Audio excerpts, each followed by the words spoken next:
form later in valleys, but for northern in the last few hours, two distinct bands of rain, obviously trying to move eastwards, but having a hard job against the anticyclone that's sitting over us. They will eventually move into the Irish Sea and probably stop. As you can see, behind, eventually, a chance of some sunshine, but whether that actually gets into Northern Ireland and Scotland, we have yet to be sure. Nevertheless, here's the picture as it stands now. We've got the pressure chart on it. There's not really much pushing it, so chances are the front, once it comes in, will eventually want to go back again, hence these bumps moving it back the other way during tomorrow. Overnight, though, there's a chance that the cloud will clear enough, or even if it doesn't, still a chance of temperatures dropping in counties Fermanagh and Tyrone, and possibly down in Kent and Essex as well, to give it just a small chance of ice on the roads. Beware, otherwise it's just the greyness you're used to.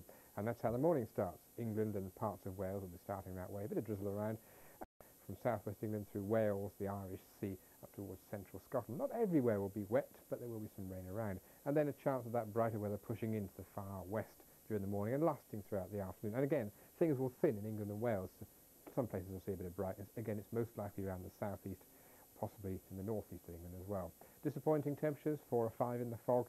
Still double figures, more or less, in this rain band. Not well, there's Saturday's chart, and onto Sundays, you'll notice the fronts are pushed backwards. The isobars tighten, and a southeasterly wind is going to develop. It won't affect the weather on Saturday greatly. We'll still start off fairly grey, but the rain, on the whole, will be pushed back fairly westwards. Temperatures will be picking up just a little bit, and that wind, not a particularly stiff one, is coming from a cold direction now. Up across the sea, it'll pick up some moisture, so showers are certainly possible, and by the end of Sunday into Monday, everywhere is picking up a wind from that direction.